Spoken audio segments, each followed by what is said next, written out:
Ahoy hoy y'all, how we doing today? It's time for some dirt racing. ARCA afternoon in America today for the Allan Crowe 100 at Springfield. Hopefully this is a fun one.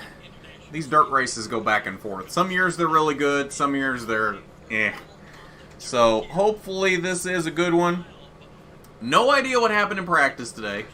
No idea what happened in qualifying other than Corey Himes, your pole sitter. Ty Gibbs starts second. Jesse Love is third. Taylor Gray is fourth. And Landon Lewis in the 2-car for Rev Racing is fifth.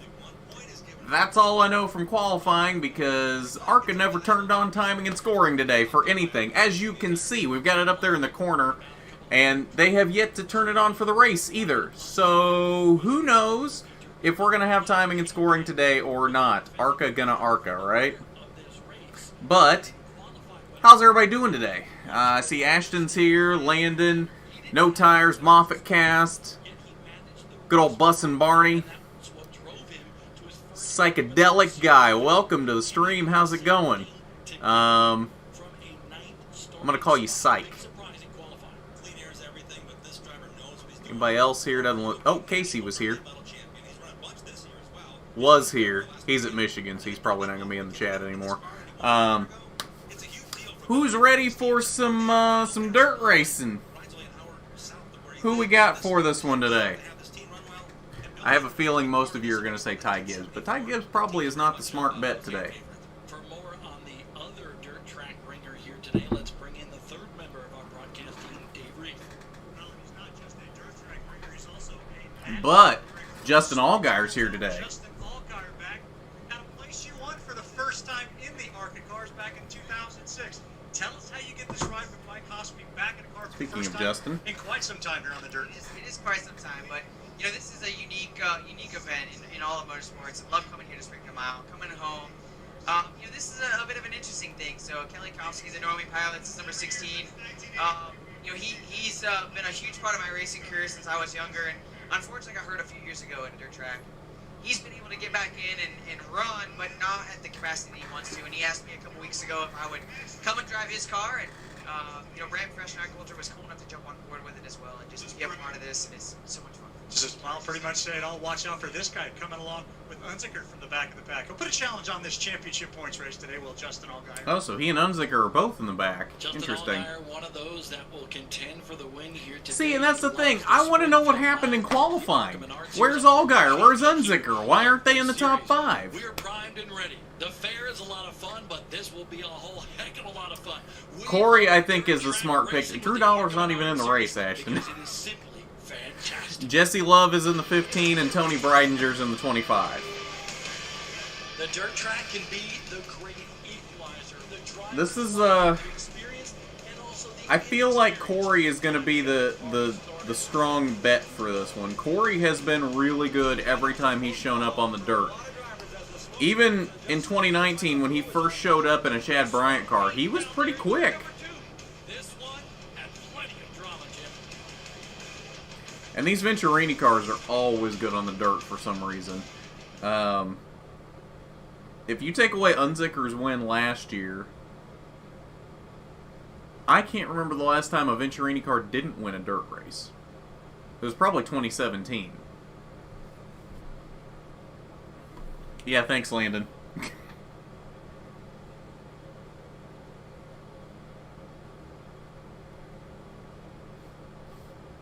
Oh. Yes, I did, Bussin'. Yes, I did.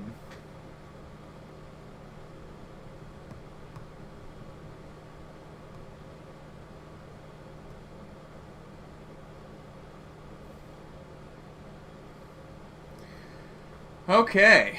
This is, So, since there wasn't a Michigan rewind, because ARCA took forever to put out, like, it was midday on Saturday by the time there was any info on that race. They didn't even put out the official results until midday Saturday. Like, those are at least usually up the same day as the race, if everything else takes forever. But, yeah, the official results weren't even out forever.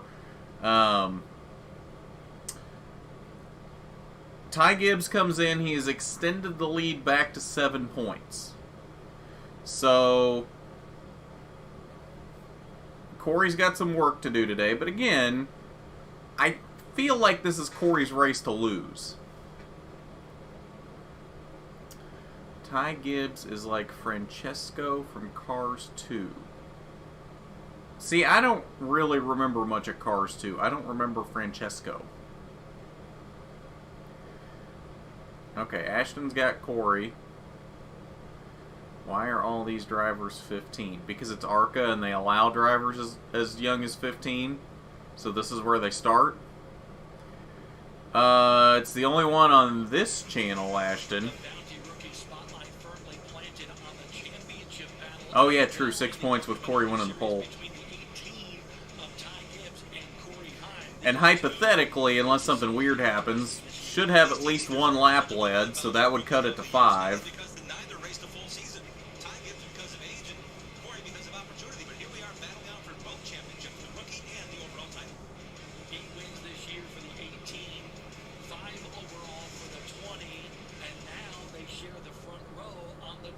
That doesn't help No Tires. If I don't remember Cars 2, telling me his full name isn't going to make me remember him. Has a better dirt performance in 3 starts here in the series, so that's another one-upmanship for Corey Heim to have coming into this race as far as a confidence builder at this unique racetrack.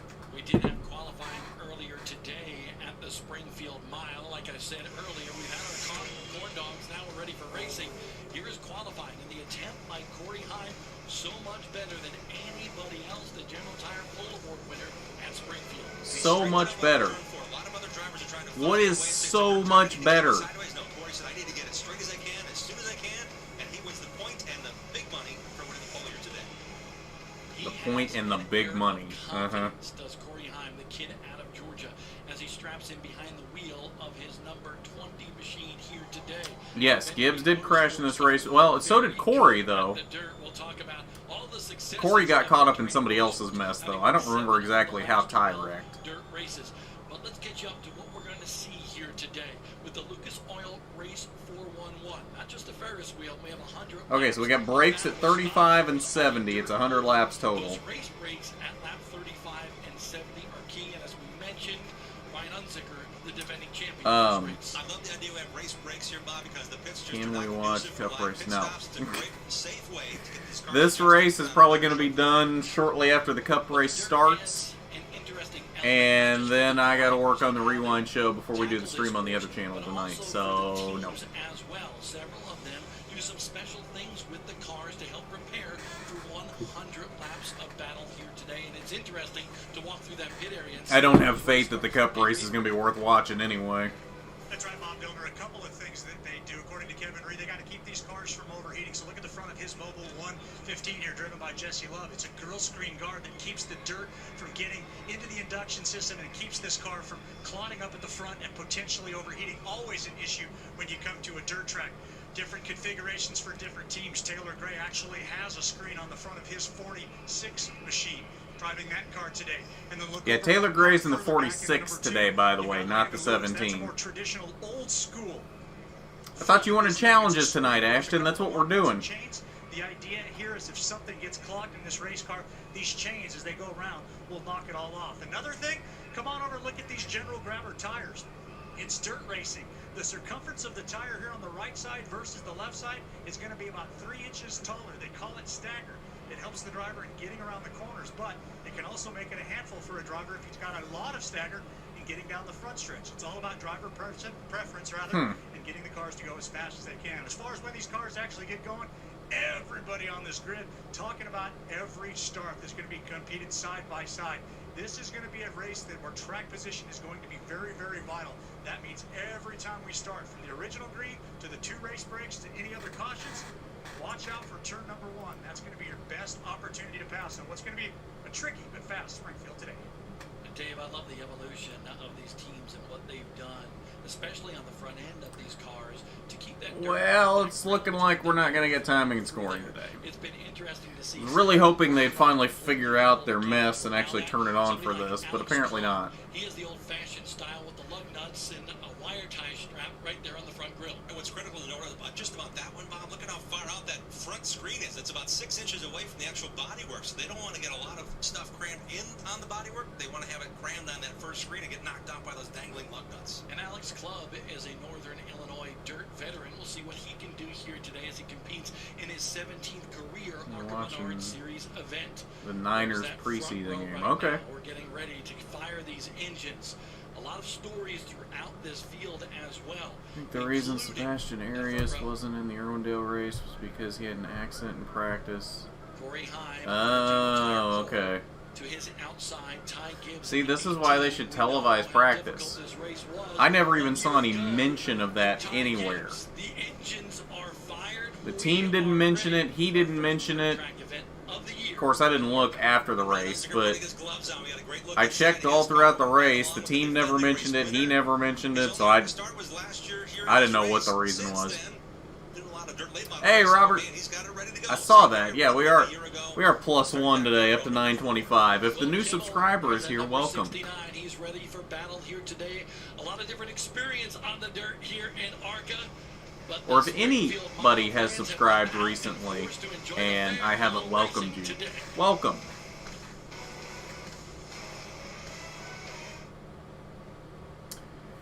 So this is going to be, I think, an interesting race. I wish I could at least find the starting lineup somewhere, but of course, like, it's just nowhere to be found. Timing and scoring doesn't work. We can't have nice things around here, apparently. We can't have nice things when it comes to ARCA.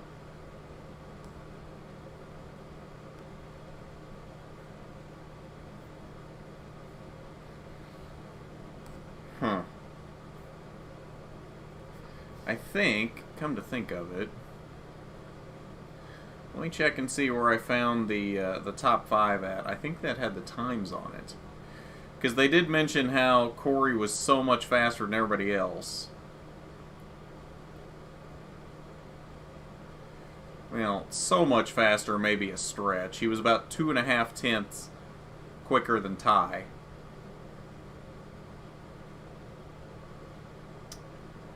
Corey's best lap in qualifying was a 33.564. Ty was a 33.826. Another tenth slower in third was Jesse Love. Taylor Gray was 1,000th slower than Jesse Love in fourth. And then I can't see what the time for Landon Lewis in fifth is.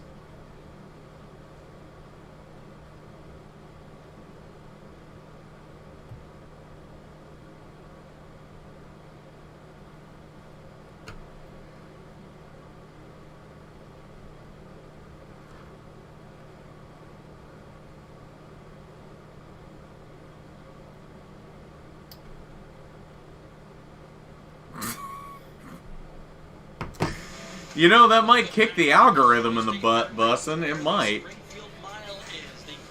I'm not going to say you should do it, but it might kick the algorithm into gear. Here at the Springfield Mile. Let's take a look at the starting lineup for this one. Corey Heim, Ty Gibbs, we've documented it so many times. 1 and 2 points, the other one okay. Start. So right Will Kimmel starts 6th. Tony Breidinger, Justin Allgaier, row 4. Jesse Love, the number 15 for Venerated Motorsports, and Taylor Gray jumps in the all black 46 for DGR. Those two young teenagers, they're going to prove something here today. They know how to race around dirt tracks. Young, modified hotshot Landon Lewis on the inside of row number 3, and Will Kimmel, the veteran, alongside making a rare start this year in the ARCA Menard Series. Little Gator, Justin Oliveira will start 8th, 1 spot ahead of last year's race winner Ryan Unzinger, and I'm telling you, they're going to be ones to watch early on. 9th will be Ryan Unzicker. Alex Clubb starts 10th. D.L. Wilson 11th. Owen Smith 12th. Tim Monroe 13th. Mike Goody 14th. Zach Tinkle 15th. Brad Smith 16th.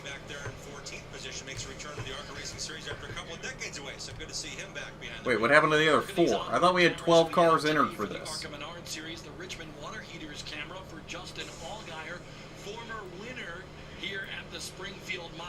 He's in the number 16, and then a little bit further back, Ryan Unzicker with the General Tire on board for Hendren Motorsports. Unzicker's got a long... Oh no, we lost the feed. Why am I not surprised? Unzicker. Oh, we're back. That fifth row. He'll be a hard charger early in this one. We expect him to try to take advantage of these restarts and initial start of the race. Just a 30-minute practice session, Bob. Cars went out single file, one at a time, two at a time. If I'm in the ARCA Menard Series full-time, I want to race around Ryan Unzicker. He has a great way, because it's what comes natural to him. He's a dirt racer. To be around him, be racing with him, I'd say Tony Ridinger would be a really smart move on her part to run with Little Gator and Unzicker at the outset. As he makes his way forward, you kind of let him pick the holes and move your way through. It's going to be a great race. Well, if 16th is last, I don't know about that, because it looks like there are only 16. That's what it looks like. I don't know what happened to the other 4. You want to be on the bottom and around the racetrack the entire way around, and I'm telling you, it's going to be fun to watch. Here we come to the green. And you cannot be offline too many times here. It's going to cost you. Green flag's out. Back on the dirt with the ARCA Menard Series at Springfield. Corey's going to clear Ty into turn 1, easily out to the lead. Jesse going to fight his way to the inside of Ty. Ty tried to pinch him off down to the guardrail. Jesse wasn't having any of it and kept his nose in there. Will Kimmel's going to take it 3 wide back there for 3rd. Going to think better of it into 3, though. Landon Lewis on the inside of Taylor Gray fighting for 4th. Looks like he's going to take it. Will Kimmel's going to try to follow him through for 5th. And he does. Jesse Love has cleared Ty Gibbs for 2nd. Ty Gibbs loses a spot in the 18. He is now back to 3rd on the... No, we're not rock, rolling, and rumble today because Charlie's not called it. And he's already starting to set sail. And Corey told me just prior to hopping in that car here today, that was his focus. Go out there, dominate. Dude, I'm telling you, Corey is good at these dirt races. Every time he's been in one of these dirt races, he's been fast. He's already got a 2.5 on Jesse Love on lap 3.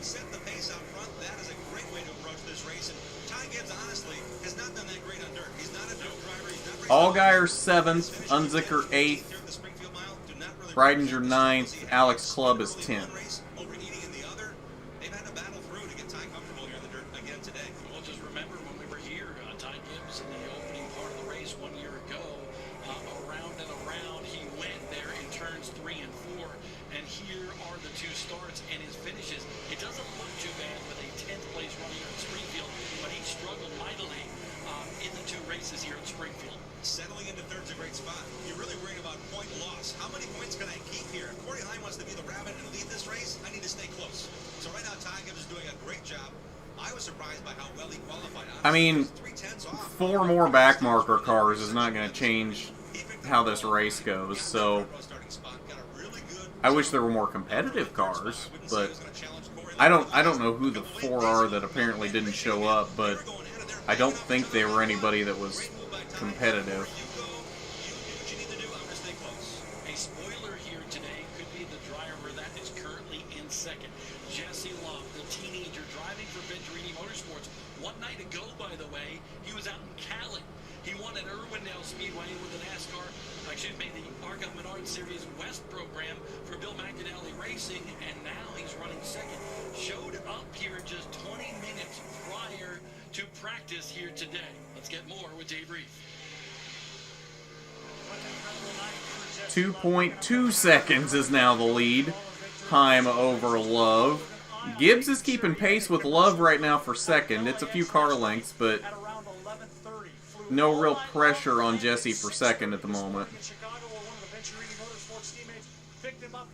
And then I'm not going to say there weren't any violations of speed in getting him here, but yes, 20 minutes before, and as far as getting out here and getting on this dirt track, it took him back to his original roots. Jesse, yes, I can. On fire today, loving everything about what Springfield has to offer him today, and so far, the 15's making the best of it. Like, put it where? Put it in the chat? And now when he came back here today, I had a chance to talk to him before the race, and I said, man, in practice you were getting it really sideways. He said, I had to control myself. I can read it off to you, as long as Mav keeps their ticker up. Because that's the problem. If they take the ticker away, that's the only way I've got of knowing who's where besides visually seeing it. Different approach in those three different disciplines on dirt, but his only start this year on the dirt after many, many years of different racing, 40, 50 races a year, was at the Chili Bowl this year in January. We saw it on MAVTV. That's been his only dirt midget start in 2021. Right now, 2 seconds behind. I keep refreshing, hoping that they fix this. In that 15 car, he's got almost a second advantage over the third place running Ty Gibbs. The General Tire onboard camera for Ryan Unzicker.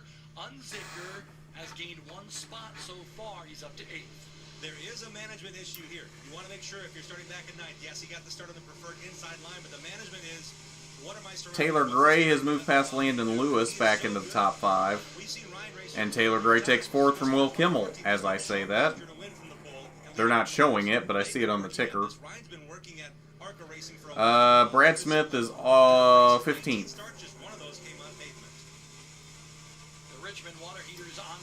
Close to getting lapped. Just in front of Ryan Unzicker. So the dirt track ringers, if you will, right now have only gained 1 spot early in this race. We're only 9 laps complete. Looking on the front windshield of Justin Allgaier's Richmond Water Heater's onboard camera. Lap 10, Corey Heim's still your leader. The gap is shrinking, though. It's down to 1.9 seconds over Jesse Love. Ty Gibbs 3rd, Taylor Gray 4th, Will Kimmel 5th. Landon Lewis 6th, Justin Allgaier 7th, Ryan Unzicker 8th, Tony Breidinger 9th, Alex Clubb is 10th. Back in 2002, so it's kind of neat to see how they're racing with each other for the moment. Lewis is making his ARCA debut in that number 2. Pretty strong thus far, hanging out to 6th. And Lewis, a little less modified racing this year, has won 3 times in this season, but he's focused a lot on Legends cars. He wanted a broad variety of race cars to kind of hone in his skills, and he's won 16 times in Legends car this year alone after double-digit wins in modifieds last year. But it sounds like it's really what you need to do. Jesse Love's done the same thing. Legends cars on asphalt, road racing. That is correct, Moffacast. Well-rounded. Jesse Love has the attention of Toyota, but for this young driver, Landon Lewis, this is another currently working lap 11. Yes, another blank car for Ty. I'd say he's holding his own right now, Bob. Look good in practice, and he's backing it up now and then too, going sideways through turn 3 and 4. And right here, this battle shows you what is so special about the ARCA Menard series. Lewis is running in Alex Clubb coming to pit road. So much for him being in the top 10. Now is Justin Allgaier, a guy that finished 2nd in the NASCAR Xfinity Series points last year. So you talk about getting some value experience right now. Lewis is certainly getting it. Allgaier taking a peek to the inside of Landon Lewis. Move Allgaier up to P6. Unzicker right there as well. Possibly going to pounce for 7th. Racing against his buddy. So when he gets the chance to race a dirt modified, he's still very active doing that. And Justin was also in that cool Evil Knievel midget at the Chili Bowl. So look at how he loves the dirt. I'm sure it wasn't a quick call that Kelly Kowski made and said, man, I want to beg you. I'm sure Justin pretty much said yes right away as soon as he got clearance from his team. Corey Heim is gone. That number 20 machine for Venturini Motorsports. A very fast pace here today. A large margin in that gap from 1st to 2nd, 4 overall seconds. I see a lot of people tweeting at ARCA telling them there's no timing and scoring. And the fact that they haven't fixed it tells me it's either unfixable or they don't care. So right now, Corey Heim on a Sunday afternoon drive, signing autographs, having a good time with the fans, and winning races. That's what Corey Heim is all about after he goes after the championship this year in the ARCA Menard Series.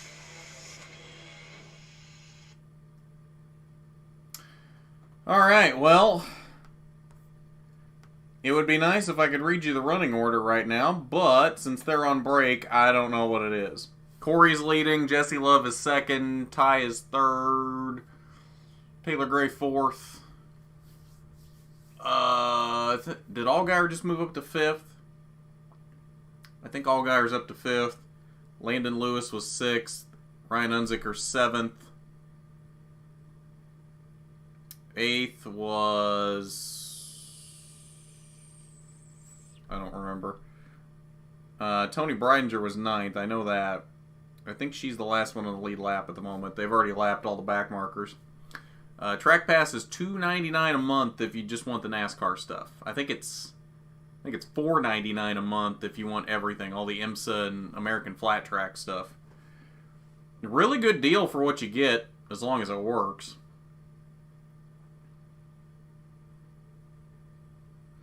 Oh, are you going to pay up that money, No Tires?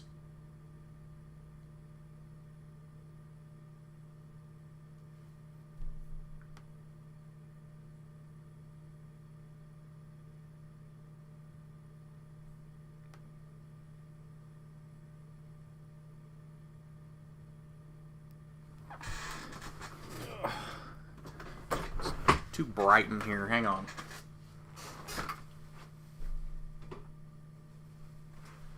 Oh, there we go. Much better.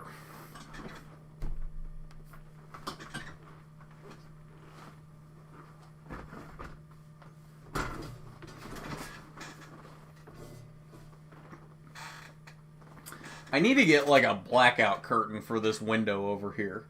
This thing brings in, I mean, even though the shades are drawn, it still brings in way too much light. Way too much light.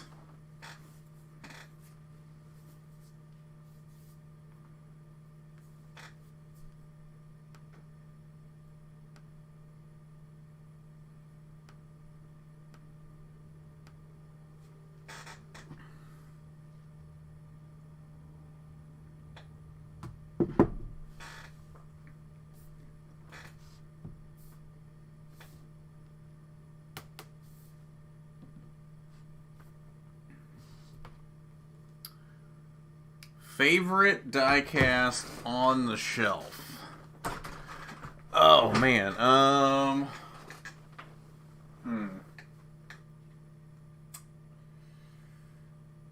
That's a good question. Well,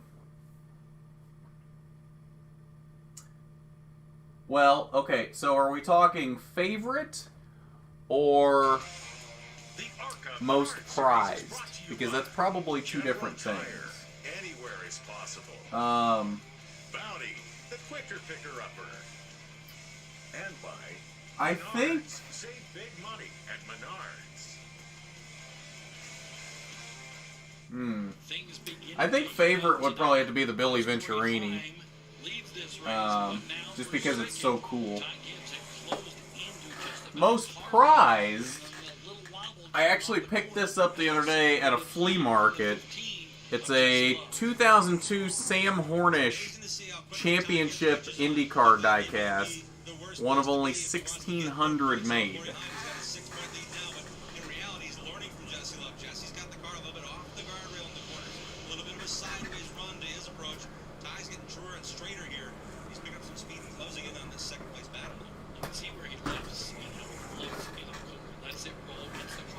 What about SRX? I did not, Ashton. I see where you asked how much Trackpass is. And then the last thing I see... Oh, there it is. Did you know I haven't touched SRX in like a month? It's been longer than that for me. Okay, so Corey has started to pull away again. 6.5 seconds is the lead now.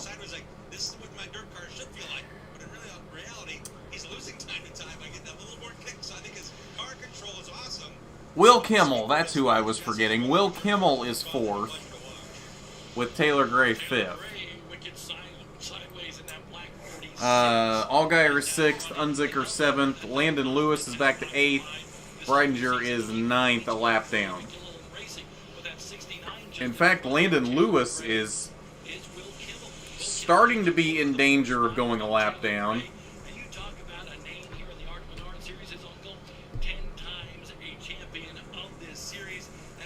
That's what I've been saying. Corey knows what he's doing on the dirt. He started 21 ARCA dirt races. That's an incredible amount in terms of everybody else in this field. I don't think anybody's going to be able to touch him today. At Springfield here a couple of years ago. I don't think there's anything they can do unless he wrecks.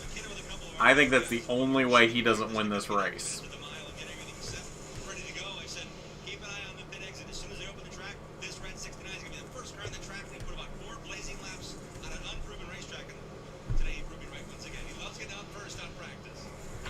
I do think it's cool to see Will Kimmel up here in 4th.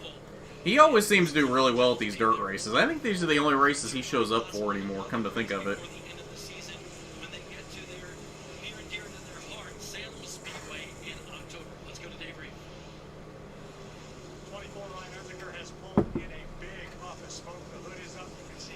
Ooh. Unzicker on pit road looks to have some engine issues. Hood is up. So Unzicker is not going to go 2 in a row in this race. So one of the storylines in terms of contenders for the win. Nobody can touch Brad Smith. There you go. I would recommend it, Ashton. Brad Smith looks like he's already pulled off the track. And there were a couple others, but as soon as I started looking, they took the pylon away. So Brad Smith has scored 15th off the track, and I don't know who the... No, 14th, because there were 2 below him. I don't know. Couldn't tell who they were, though, before they took it away.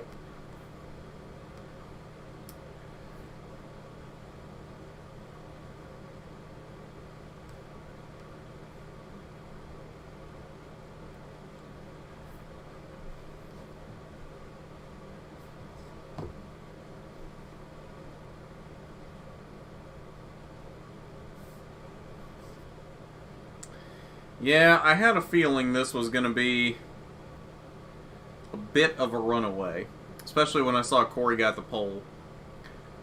I figured he was going to be on it today.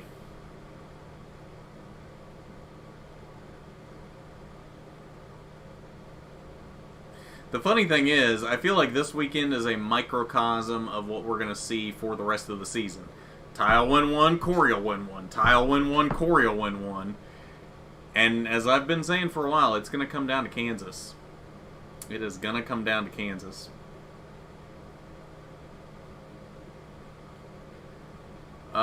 Speedway. Michigan International Speedway.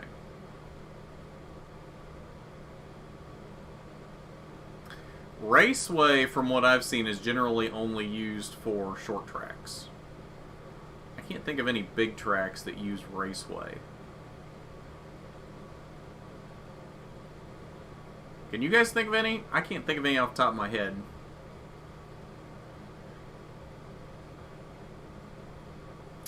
Well, yeah, that would, well, so let's think about it, though.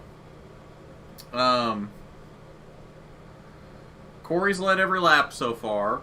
If this continues and he leads every lap, and Ty doesn't lead a lap, and let's say Ty finishes where he does now in 3rd, that would be... That'd be a 7-point gain. If it finishes how it does now, and Corey leads every lap, they would leave here tied. That being said, looking at the intervals, it looks like Ty has pulled up to the back bumper of Jesse Love for 2nd. They are 10 seconds behind Corey Heim right now. Corey Heim is putting on a pace right now. We're about 4 laps from the break. He's getting close to lapping Landon Lewis.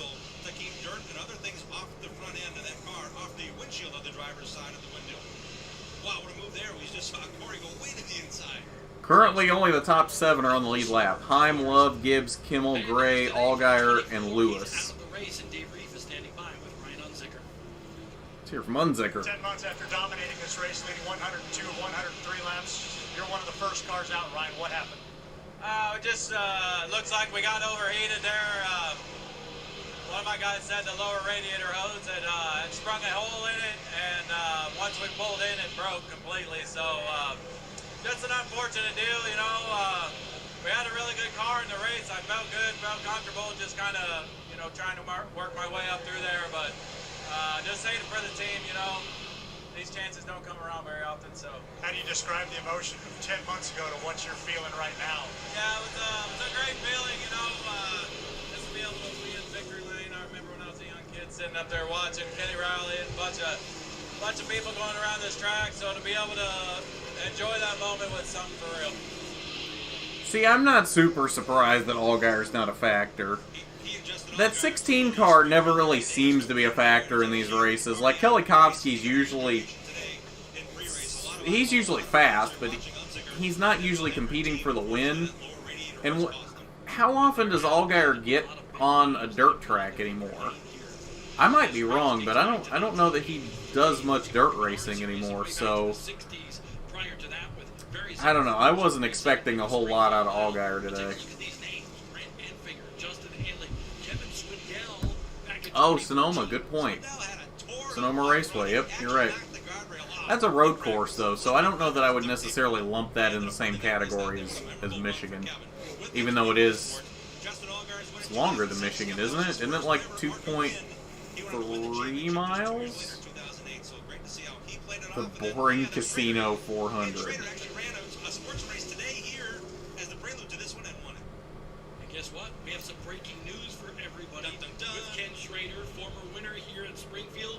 Where are we going to see him in the ARCA Menard series?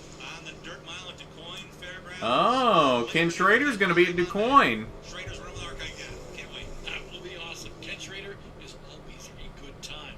Speaking Ty Gibbs has taken second from Jesse Love now. has a good run going right now. He is moved by Jesse Love and now already put some We should be seeing the break here any time now. It's lap 36. You know, it's more about that 1 point. I keep bringing up the points thing. It really does matter with 5 races left. Does ARCA even know what lap it is since timing and scoring isn't working? I think what Ty is doing, cutting in the lead a little bit on Heim. There it is. What we can do now is have the attention of a very experienced crew chief, Martin McFarland, help him through what will be the first of 2 scheduled race breaks to get this car dialed in. And he raced that 9-second deficit to Corey Hyman's points deficit. Look at Justin Allgaier picks up another spot. Move Allgaier into the top 5. He moved by Taylor Gray. Wait. The yellow flag comes out for the first race break of this event. And we'll have to see if that actually happened. Yeah, the caution was out long before that. Supposedly, according to your ticker, MAVTV, it was out long before that. Allgaier's not raced with ARCA since 2008. So this whole race break, yeah, he's used to racing to the flag to get those stage points in his NASCAR Xfinity Series. So we'll see how they line back up. The good thing about it is Oh, Vince okay. will not lose a position under this controlled pit stop situation we have here. The race break will allow the teams to come to pit road and not lose a spot to anybody they were racing with at the time of the caution. 8 tires in the pit today for each of these teams, so you know they'll change 4 here and change 4 on the next race break. But this is the opportunity for all these teams. Well, so now that we've Ty Gibbs and that Joe Gibbs Racing tightened them back up, I wonder if Ty's going to be able to do anything here. and see if they can get just a little bit closer to Corey Hyde, who is dominating.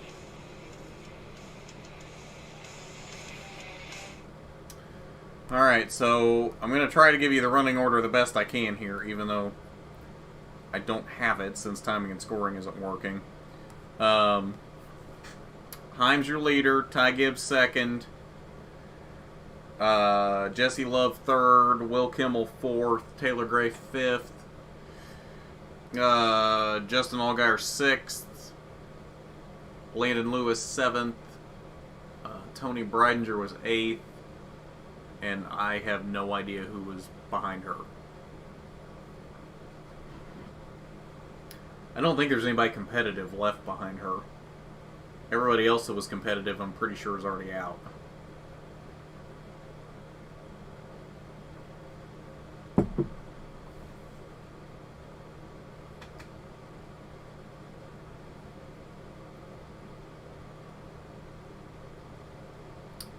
Where did you come up with bussin'?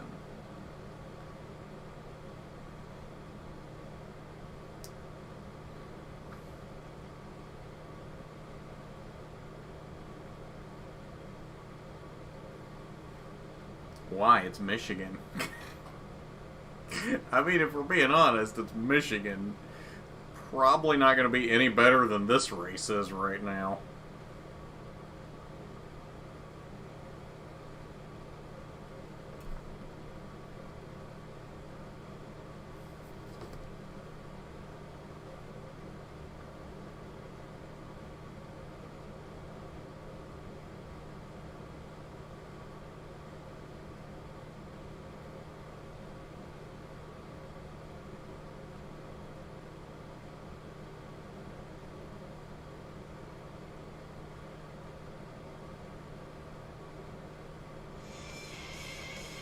The covered grandstands at Springfield, part of the lore and history of this place at the Illinois State Fairgrounds. The fair going on right now, but so is the race for the ARCA Menard Series. Corey Heim in that 20 has dominated this race. We are under our first race break of the event. This comes right now, teams making some changes. It looks like some work underneath the right rear of that 20 machine. That car was so bulletproof, they might be making an adjustment on the shocks. They have obviously stagger they can work with here as well. There's minor things they can do. They can put spring rubbers in the springs as well. So as these teams go about their business, Hey, Barbara, welcome to the stream. Gibbs and his team, they've been so good, so strong this year. Those 8 victories. This is the first chance, and since last October, they've gotten the chance. Sounds better with Barney. It does sound better with Barney. Car chief, they've got a duster now for Todd in the window. He's not cleaning out the living room furniture. He's actually trying to get the inside of the window, which collects a lot of dust and all the things that fly around in there, to get that windshield on the inside clean with a big old stick with the fuzzy thing on the end. That's a technical term, by the way. Absolutely. I love technical terms. Last year, Ty Gibbs. Well, I guess if they're not going to fix the timing and scoring and it's not going to work, I might as well take it off the screen because it's just taking up space for no reason.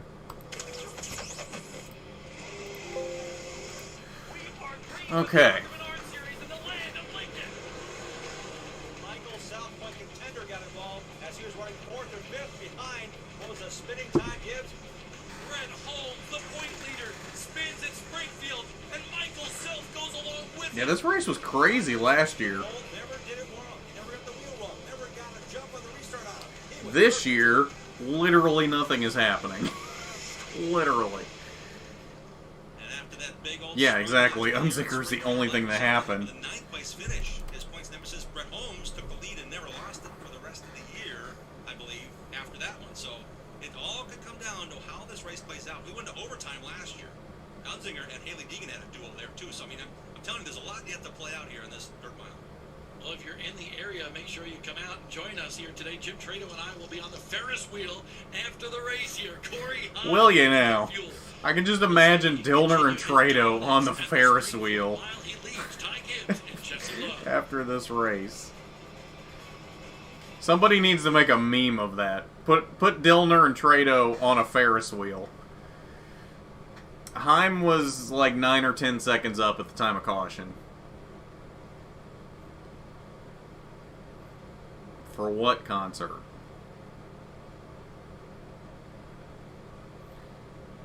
I mean, we're under break right now, Landon, but it was 9 or 10 seconds when the caution flew. He was a long way gone.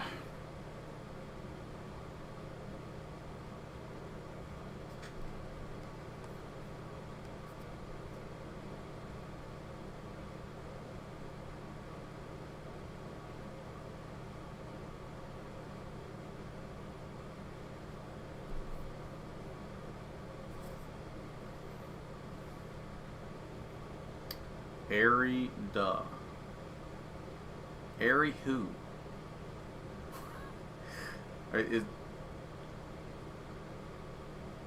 I'm so lost, no tires. So lost.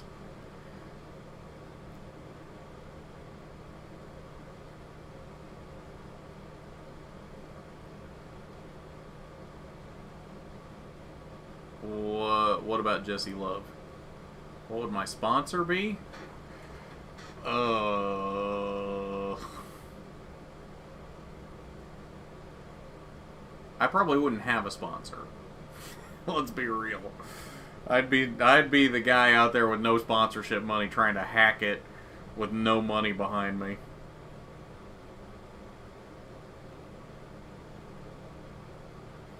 I'd go the Josh Berry route, except that I probably wouldn't be as good as Josh Berry.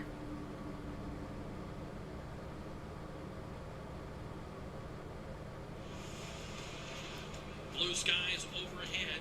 The Springfield Weiss Mile, Water a Company. tradition for the ARCA Menard Series for so many years, dating back to 1983. This is the 39th time ARCA has run at the Ty is second, Landon. And so far, it has been the Corey Heim show in the 37. Oh, that's what you were saying, Bustin. I completely missed Landon saying who was second. Ty is second. He had taken second from Jesse Love like 5 or 10 laps before the break. Ty Gibbs. Jesse Love has been pretty strong as well. He was up as high as second, has now fallen back to behind the 18 car in the 3rd spot. Let's try to talk to one of these drivers here. Who you got, Jim Trado? The man who came in is running 6th right now, Justin Allgaier. Justin, what have you learned in these opening laps after being out of the ARCA car for so long, especially on the dirt mile? It's obviously a lot different. You know, it's been a lot of fun so far. You know, we worked on the balance right there on that pit stop, so we got the number 16 brand Camaro where we need to be at. But you know, just track position. You know, I did a bad job qualifying and put myself behind, and track position's been super important here. So we'll keep working on it, going after it, and hopefully get ourselves up in their position to battle these guys up front for a win. Justin, I know a lot of this competition is new to you. That number 2 car is actually a 15-year-old that you're racing with, and that Landon Lewis. What have you learned from him, and have you thought about, hey, this reminds me of me back in 2002 racing here as a teenager? A lot of reminiscing about the old days, but I did have the last time I raced here, he would have, the last time I won here, excuse me, he would have been like 2 years old, so quite a deal, but you know, it's great to be back home in Springfield. This ARCA series is obviously a lot of fun, and hopefully we can keep working on it here, put ourselves in good position. Justin, thanks. We wish you well. Justin Allgaier joining us on the radio briefly.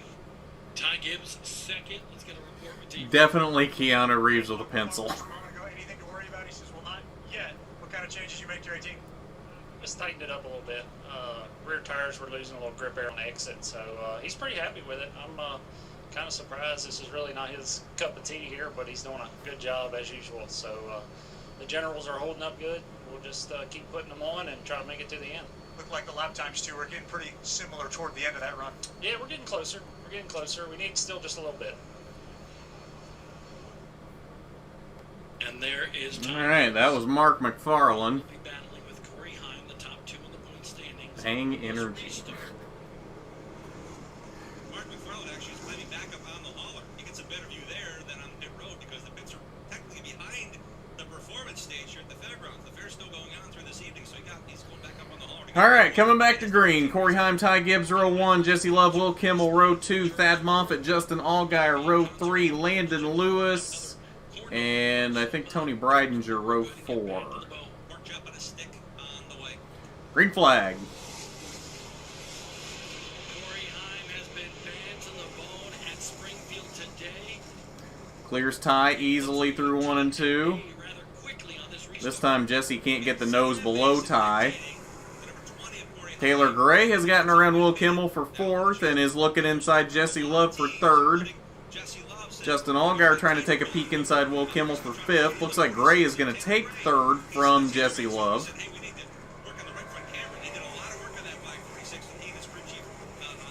Will Kimmel now to the inside of Love for 4th. Jesse Love dropping back. Will Kimmel's going to take 4th, and Allgaier's going to get the nose in there looking for 5th.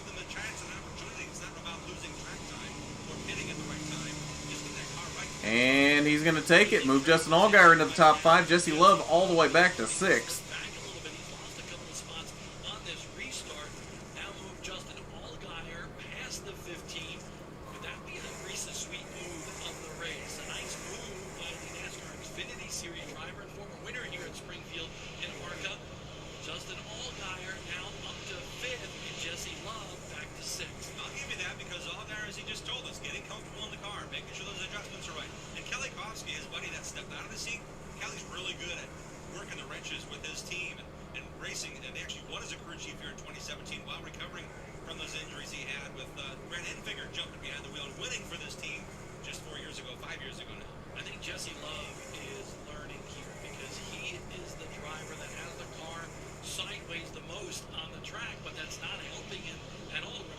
Oh, Jesse Love gonna... He thought about going back on Allgaier for a second, but thought better of it.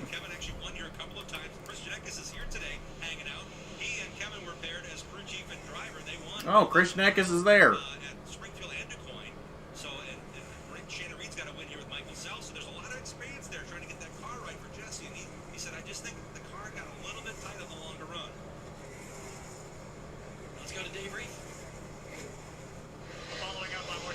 about, yeah, there were a lot of camera issues, especially with that 15. They had the hood up on that car for a long time, working on that right front, taking out some of the spacers that allow that car to loosen up just a little bit. Devin Reed not only good at turning the wrenches, but also being a cheerleader as well.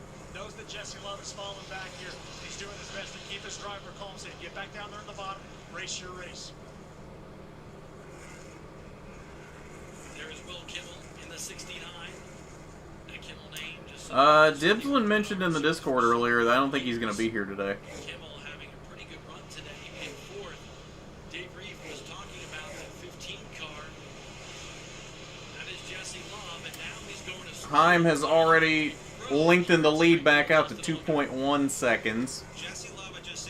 Currently working lap 45. Professional driver at age 10, and his approach to how he does things, going to online school, studying film, getting in the simulator, going through his notes. He has a detailed notebook that he keeps after every race, after every run. You're talking about barometric pressure treatment, how the track surface was, where the bumps were. He's a very detailed student of the game, and I think it's a great spot to be learning from a driver like Justin Allgaier in the dirt.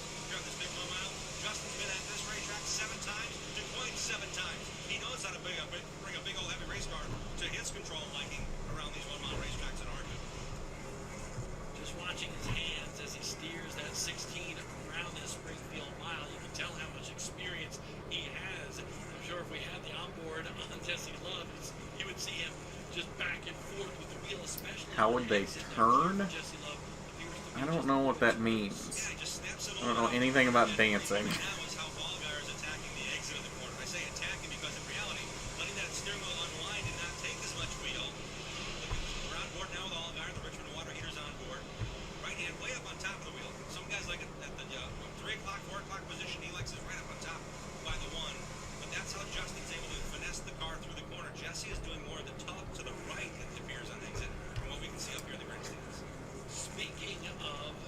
I was literally just about to read off the running order, and they took the pylon away. Let's take a look at how he got the job done with our auto portrait replay of his move by Jesse Love. Here it is. To the inside he goes, the onboard camera, and look at the diction of the wheel, or the front wheels on the 15. You could tell that car, the wheels on that car were turned right, kind of like Lightning McQueen, turned right to go left. And Jesse Love really trying to hold on to it. Yellow flag has come out and slowed the pace here at lap 47. Oh. Okay. That still doesn't really tell me anything. Okay, D.L. Wilson is stopped on the back stretch, I think.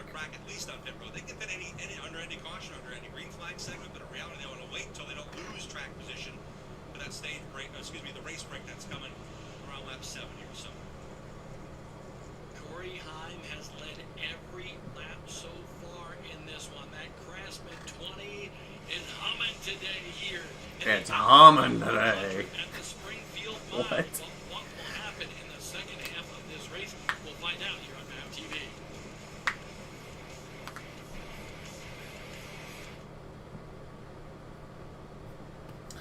Okay, so again, I'm going to try to do this off of memory. Heim is your leader. He's led every lap so far. Gibbs second. Taylor Gray is third. Will Kimmel fourth. Justin Allgaier fifth. Jesse Love sixth. Landon Lewis seventh. And Tony Breidinger eighth.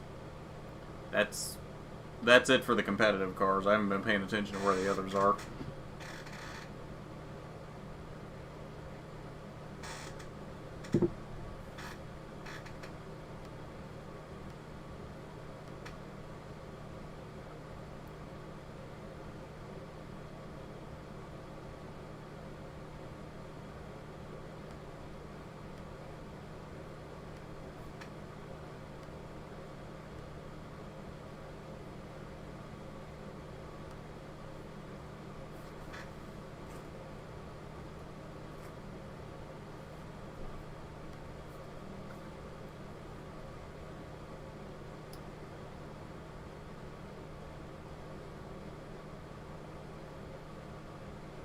Okay. I mean, I get that, but, like, I don't have enough of an understanding to know what the drivers would do. I don't know.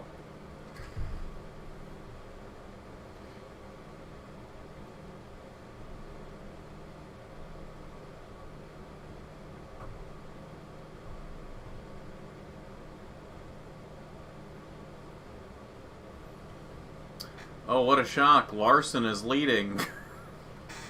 Who would have guessed? I am impressed by Kurt in second and Dibby in third, though.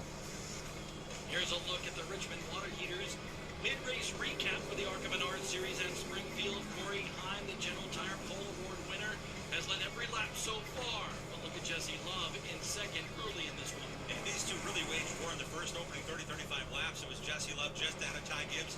And as we got past lap 30, the Hanley went away on the number 15 of Jesse Love, and Ty ended up second there for the moment. And Jesse Love has slipped outside the top 5. Here's Ty Gibbs on a restart, trying to take the lead, can't get it done. Then after that, Jesse Love struggled just a little bit. But as we mentioned, one driver has completely dominated this race so far.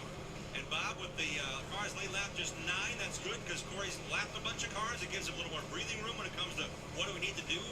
We don't have to pass everybody, but ultimately he's got to stay ahead of Ty Gibbs. And guess what? He can earn a point by leading the most laps. We're at halfway of this 100-lapper. Yeah, that lap 20 was a really fast lap, but he's hoping lap 51 comes under this caution because if he leads 51 of the 100 laps, no one else will lead more than him. That's one more point toward the championship total. I don't think he's concerned if 51 comes under this caution or not. He's been so fast, I don't think he's really concerned, even if Ty does somehow beat him on the restart. I really doubt he's concerned about that. Down here, how about a couple of $1 million scratch offs, Corey? He'll go with it. We'll split it. Keep an eye on that second row. Taylor Gray in the 46, pretty good here last year. A 4th place run for the driver of the 46 this weekend. And Taylor's done a lot of racing at Millbridge, a little racetrack where you run outlaw wing karts, and they got wing and non-wing and all sorts of dirt and stuff. So he's got a lot of experience. He and his brother Tanner both have had a bunch of fun on the dirt in recent years. So it's not like a big difference for him, unlike Ty Gibbs, who's looking really impressive starting out. Alright, coming back to green. Corey once again gets a good jump on the restart. Clears Ty very easily into turn 1. Thad is going to stick the nose in there, though. Thad looking for second. Not Thad. It's the 46 car, so I'm thinking Thad. Taylor Gray. Taylor Gray's looking for second. This is on board with Justin Allgaier, the NASCAR star. How do you know? You can't see anything in front of him. But he got the inside line. That's what it means to me. You can see the guardrail at that windshield. I think, and Taylor is going to get through for second. Justin Allgaier going to try to follow him through. Doesn't quite get the nose down there, though, so move Ty back to third, and he may lose third to Justin Allgaier.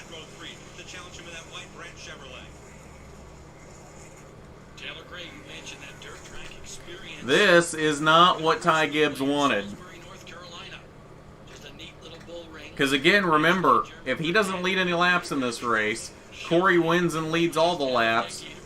If Ty finishes third, they leave tied.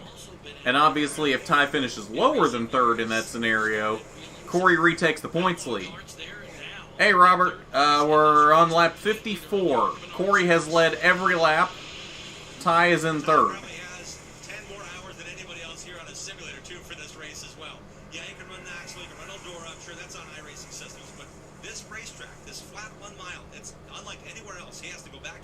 Oh, Ty's going to take a peek on Taylor Gray now. He ain't going to settle for third.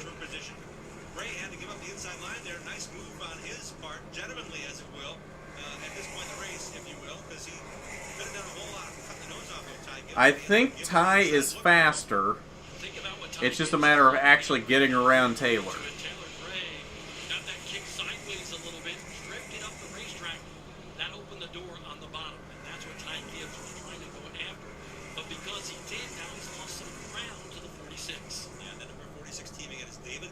Racing. The car number has been Thad Moffitt's for the year. The team in just 15 points out of third in the owners' standing, so it'll be a great day for Taylor to score a lot of points here for this team. Thad Moffitt not able to provide the funding needed to get this race as part of his program, but as they develop here, they also have notes to go back on from last year. Haley Deegan led a lap last year, finished second in the race to Ryan Unziger. She had a shot at the win in the last restart, so those notes are also current and compelling and usable for this team to get dialed in over this 100-mile run. Oh yeah, any exciting shopping? Difficult year. He's been very strong since he's come back to the ARCA Series, but he's on a Lap 56, current running order. Corey Heim leads Taylor Gray by 2.1 seconds. Ty Gibbs 3rd, Justin Allgaier 4th, Will Kimmel 5th. Jesse Love 6th, Landon Lewis 7th, Tim Monroe 8th, Tony Breidinger 9th, and Mike Goody 10th. The third place at Iowa was good, but you can tell he's still disappointed. He wants more. He has the speed. Just the finishes are not where he wants to be. And I think really coming back to what we built over the course of a year. And there's only 11 cars on track right now. The top 10 and Zach Tinkle in 12th.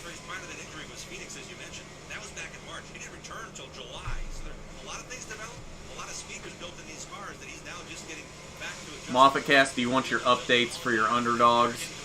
Right now, if you look at that onboard camera, kind of navigating his ways through some rough seas and maybe a storm because there's so much dust being kicked up on this dirt track. Oh, groceries. Right in front of him by Ty Gibbs.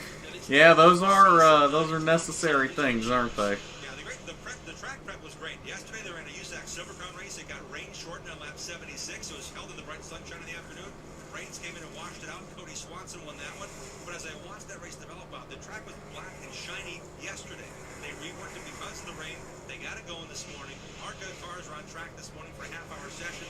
It kind of dusted off already, so they kind of sealed it and left it. They didn't really till it as much. I thought we would maybe have a little darker racetrack to work with based on okay. Well, I was going to help you out, but okay. And this type of racing so much different than what we normally see with series like the Lucas Oil Late Model Dirt Series. Last night, does Sears even still exist? Arkansas, Jonathan Davenport slid Hudson O'Neal twice on the final lap, and Hudson O'Neal still beat him to the finish line to pick up that second crown jewel of his career. But you're not going to see that here today. Jesse Love might think he can do it without sideways. He's getting that race car, but these ARCA stock cars just keep it at a straight line a little bit more than other dirt racing we see around the country. You also see the cars lower on the racetrack, but they're not hunting for a line. This is such a long, sweeping 1/4 of a mile corner, then a 1/4 mile straightaway. You can't lose speed on exit.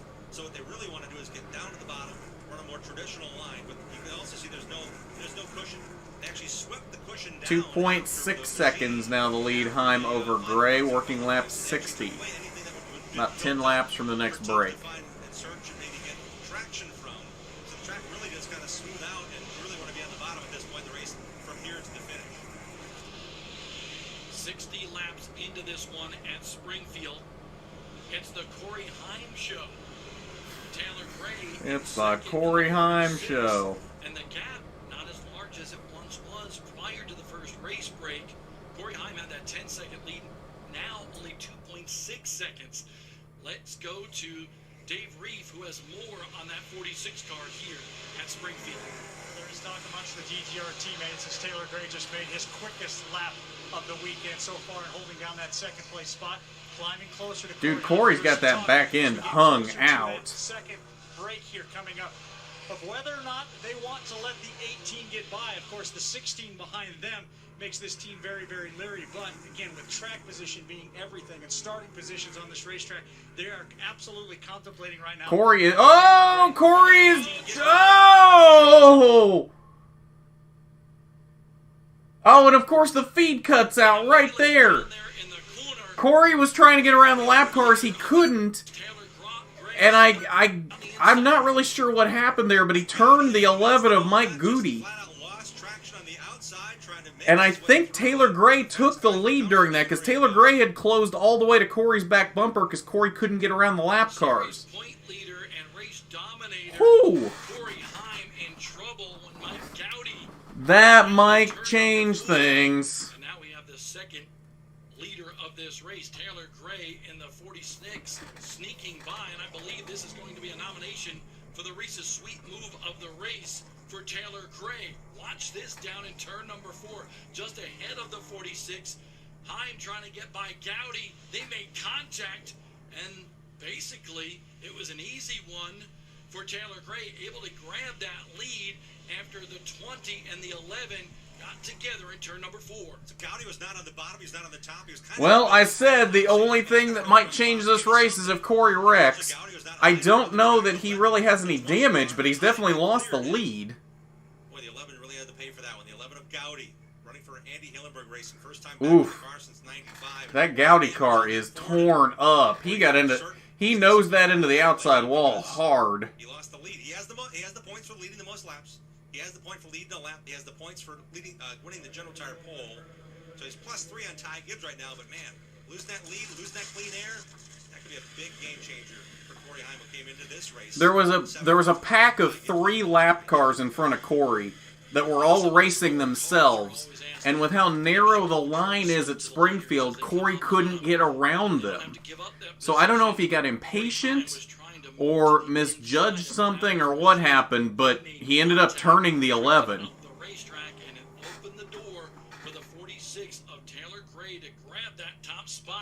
I think Ty got around him too. It looks like Ty's up to second.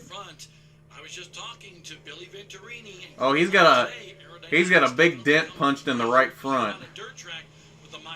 I don't know if that'll make a difference here. That panel, that billboard, if you will, is to protect the car from getting dirt in the inlet. That's a big panel in front of an inlet, but it's spaced out, so there's air that can go around that big white block. That's banged in. I don't know what the top 5 is. They don't have the pylon on. What's hiding behind or perhaps pinched in? I can try to visualize it if they give the right cameras, but they don't have the running order on, so I don't know. Oh, hey! Timing and scoring is working! Hold up! They finally fixed it! And he won't have the clean air to figure out, okay, is the car good or not? He's going to be a different air right now. He's not going to have the race restart lead. We saw Ty Gibbs lose 2 spots on the last restart because he had to start outside of the leader at the time, which was Heim. What do you think, Dave Reef? We have a new leader. Well, in the midst of all of that, we were talking about the pit strategy that this team was working on, thinking about letting the 18 go by so they could have the bottom of the racetrack for that final restart. But okay, there's your running order right there, or there. Yeah, there. We've got something for them. We started off a little bit too free and probably tightened it up a little bit too much there. The track's going to get tighter as we go, so we just got to adjust on it so that we're in a good spot for that last stage, and I think we got a shot at it. you just made one of the quickest laps you guys have made all weekend long. So, the car's right there. What kind of changes do you anticipate making here in just a few laps? I think we'll have to free it back up. We tightened it up a little bit too much there, and I think. Okay, here we come to green. It looks like we're going to be 5 laps to the break. Let's see if this affects Corey, or if he's able to get right back to the lead. Are you going to be able to hold on to this lead, do you think, on this restart? Yeah, we'll see. I mean, typically your fire-off speed's based off your track position. So we got best track position we've had all day, so we'll see how the fire-off speed goes. Chad Johnston, the veteran crew chief, winning crew chief back in the day in the NASCAR Cup Series, now over here with David Gilliland Racing and leading. Yeah, your name key didn't say Chad Johnston, MAVTV. That said Brian Clubb. Chad Johnston goes, a great development plan by DGR, because he's got some truck racing in his near future. And maybe It only took over half the race, and practice, and qualifying for them to figure it out. And green flag. Now Ty Gibbs on the outside of the front row for this restart.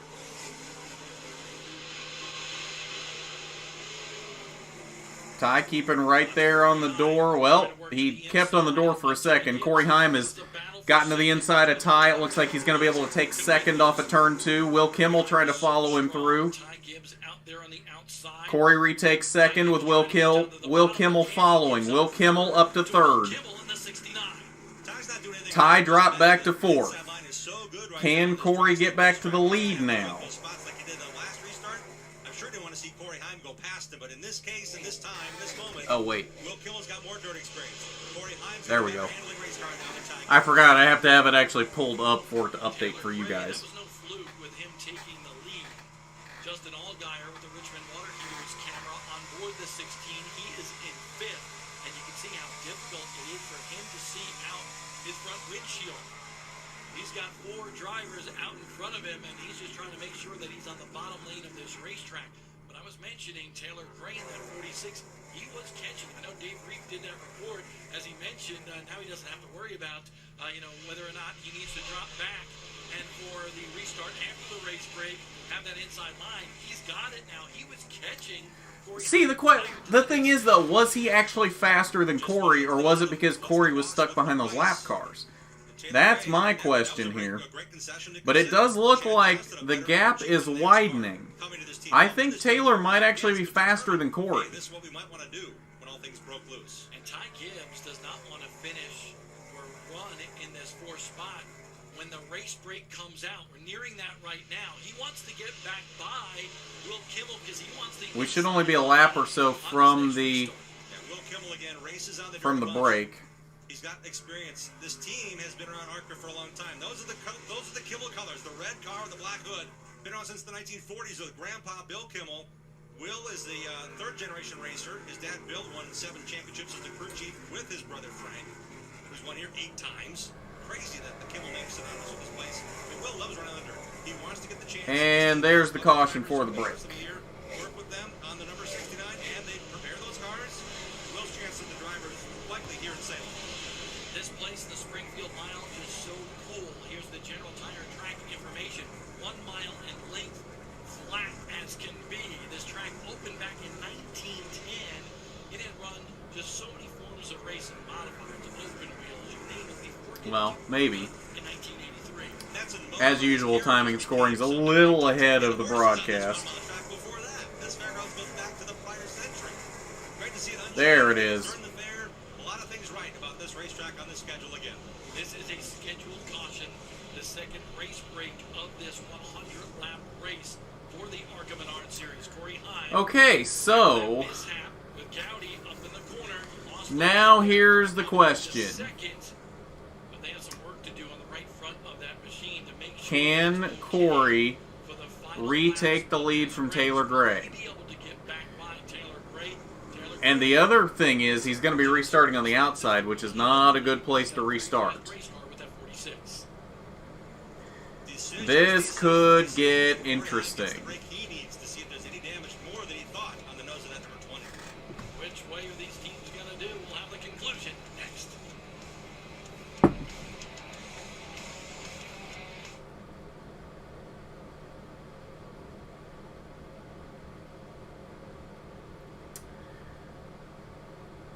I'm genuinely curious now what's going to happen here, because this has turned this race on its head.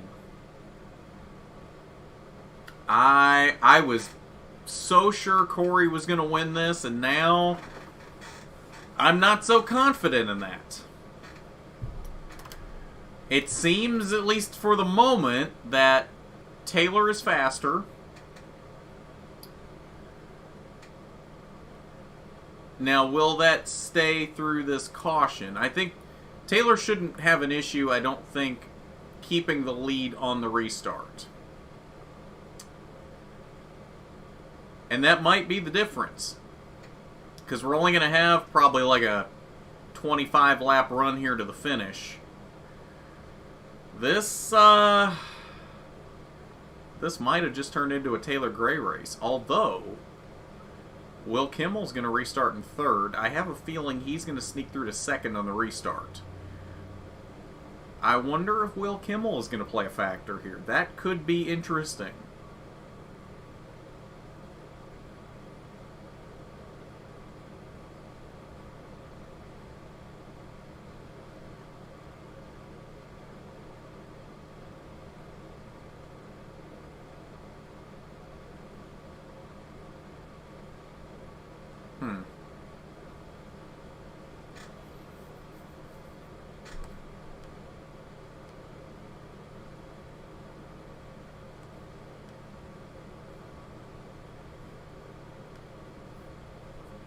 All of a sudden, this race went from boring and monotonous to something that may be worth watching. Calypso lemonade, taste of the islands.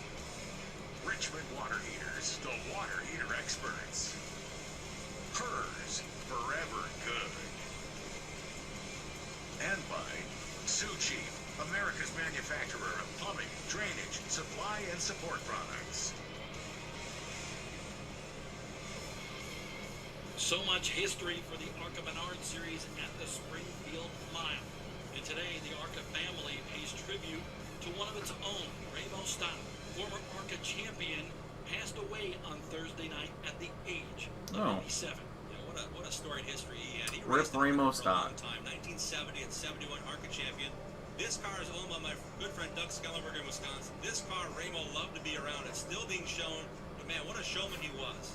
For the 1950s through the 1990s, he won 27 ARCA races. 100, Ashton. But he celebrated with So we're only going to have about 25 laps left when we go green. Part of what we built on is a platform in this long history of ARCA that included Remo Stott and the Iowa connection of Keokuk, Iowa, the Hutcherson brothers, Ernie Durr, Don White. I mean, those guys would come from, they would win everything. And that's really cool to see how Remo did it with class, and he stayed classy until his passing just this past week. I got to see him a couple of times at some USAC and ARCA reunions. He was loving it, wearing his race uniforms like he wore back in the day with the blue top and the white pants. What a great showman he was and a great ambassador for the sport. Our thoughts are with Corey and the entire family as Remo has certainly put a lot of memories for these fans here and everywhere into place, including actually was on the front row of the Daytona 500, 1976. I could go on, but it's great to see that history being recognized, unfortunately, due to Remo's passing. And he always had a smile on his face. Taylor Gray in this 46 leads the field here. This is the final race break of this event. We don't expect these cars to come down pit road anymore unless they have some devastating problems here today. We will settle the score. There's a few people on the Ferris wheel. This restart may be very interesting. This restart may decide who wins this race.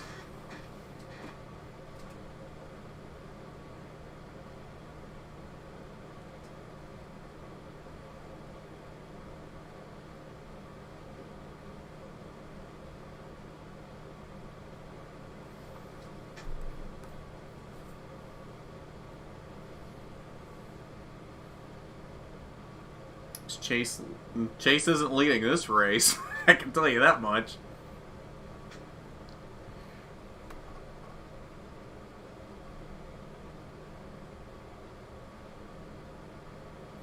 I don't do Ferris wheels.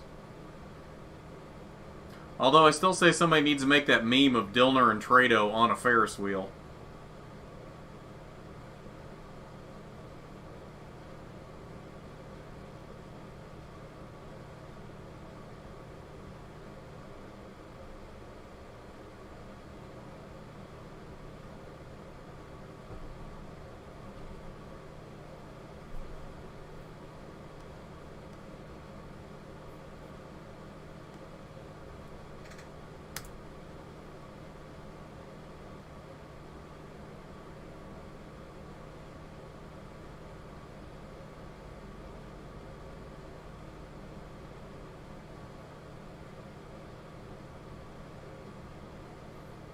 I don't know. I've just never found the fun in a Ferris wheel.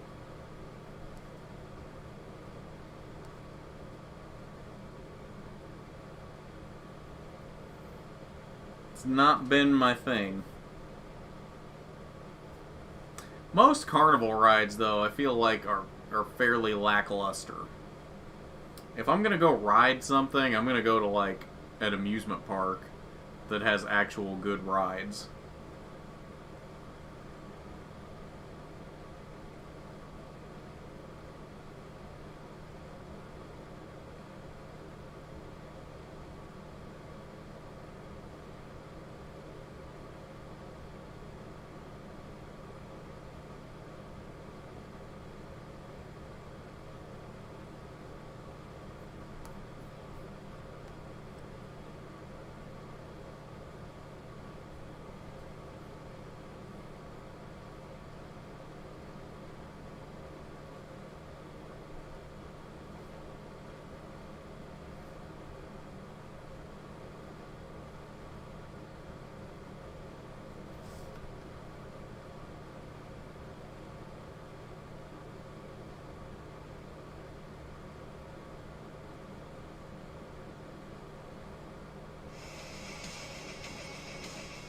The ARCA Menard Series is at the Springfield Mile in Illinois. It's the Illinois State Fair, and people are having a great time on some of those rides. I don't know if I can stomach those rides any longer.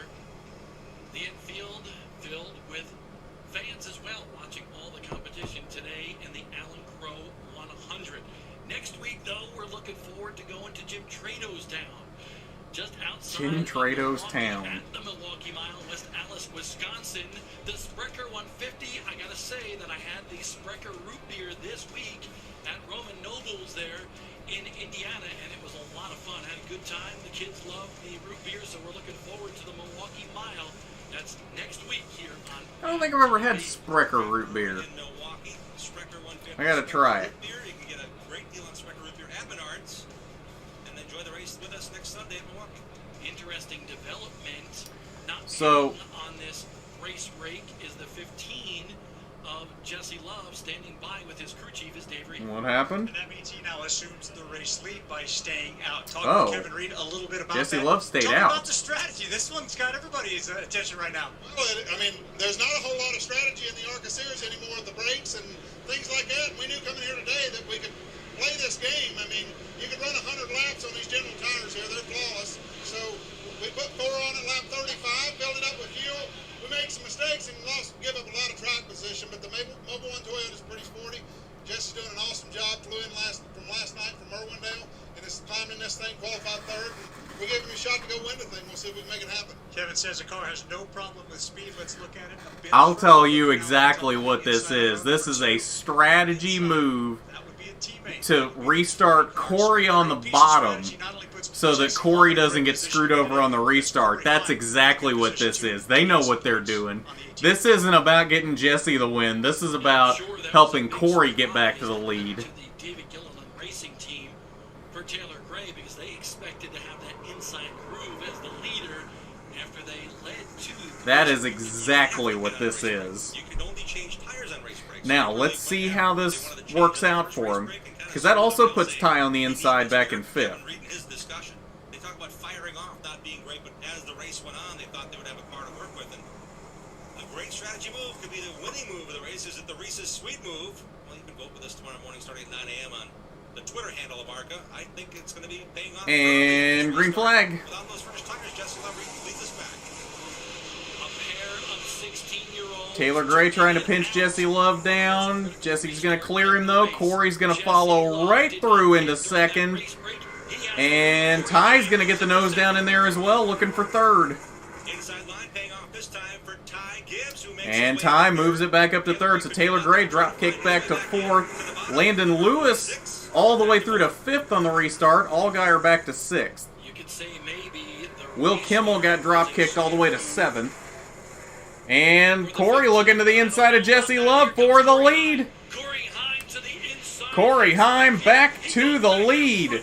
And Ty's going to try to follow him through. Jesse Love did not pit. And doesn't look like he's going to quite be able to get it this time. They're side by side off of 2, though. Out front, Ty Gibbs in the 18. And Ty's going to clear him into turn 3. So Ty, move him back up to 2nd. I told you that is exactly what they were trying to do, whether they admit it or not. That was a strategy move to restart Corey on the bottom so he could get back to the lead. That is exactly what that was. That was... Some people are going to hate it. I'm going to call that ingenious. They sacrificed Jesse's race to help Corey get back to the lead. And they may not have even sacrificed Jesse's race, because he was running like 6th, and he's still holding on to 3rd at the moment. In fact, this might even help Jesse finish better.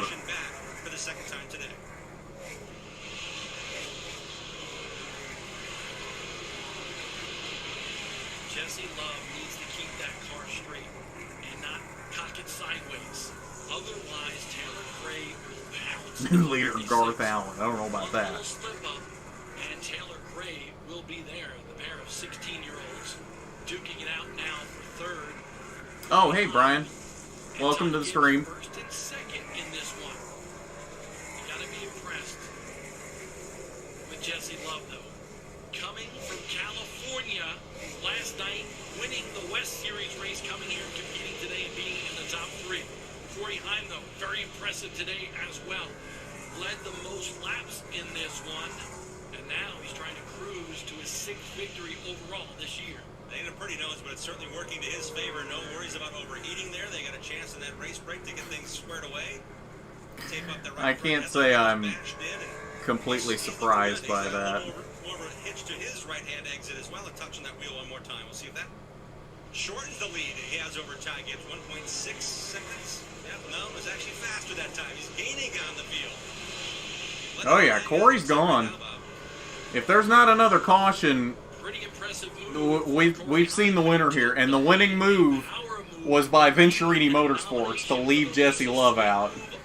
That is what changed the outcome of this race.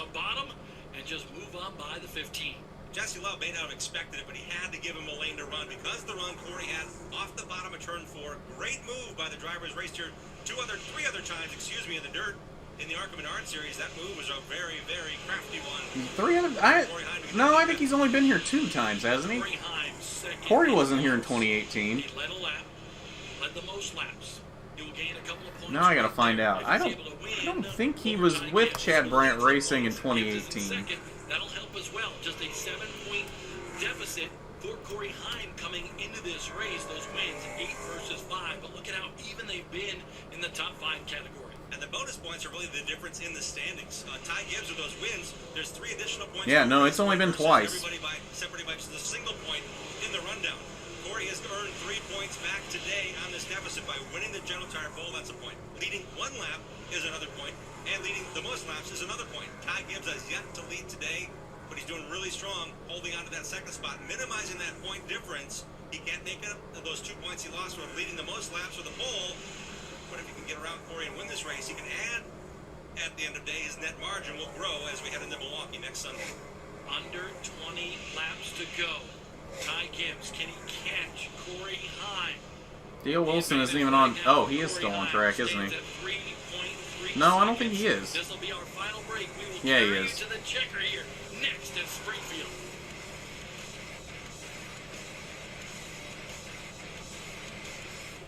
Well, you're a little behind then, No Tires, because that already happened. Because as you can see on timing and scoring, it still says green. Yep, winning move by Venturini Motorsports to leave Jesse Love out. That completely changed the outcome of this race. Because if they hadn't done that, I think Taylor probably would have won this race.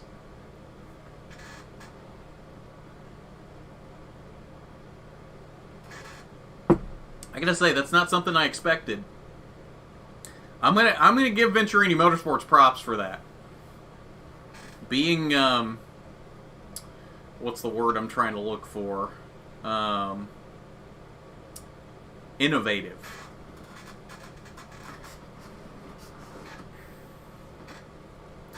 You gotta do what you gotta do in a championship battle like this, and they did it.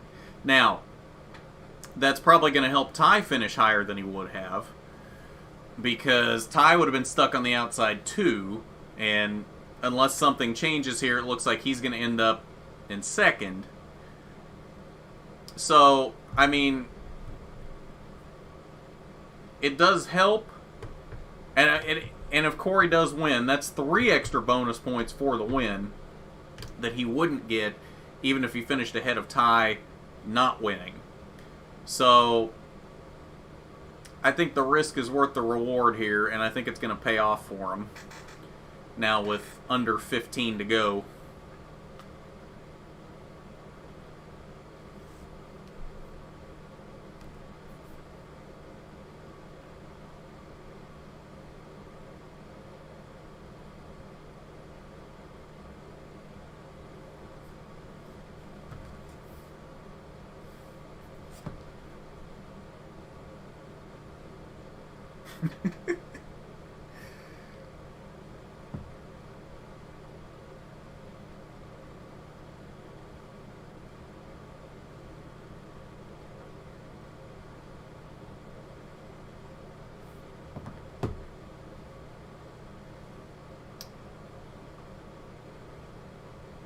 Is it though? What? You gotta remember there's a lag here. I don't even remember what I just said. You gotta be a little more descriptive than that, Landon. I don't know what you're talking about.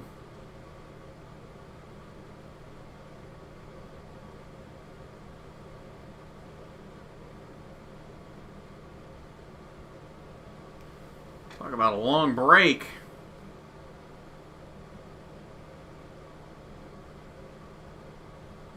There we go. This car has dominated the entire show here today at the Springfield Mile. Corey Heim, second in points, and now another dominant performance as after retaking the lead, he separated himself from Ty Gibbs, who is in second, by 3.3 seconds.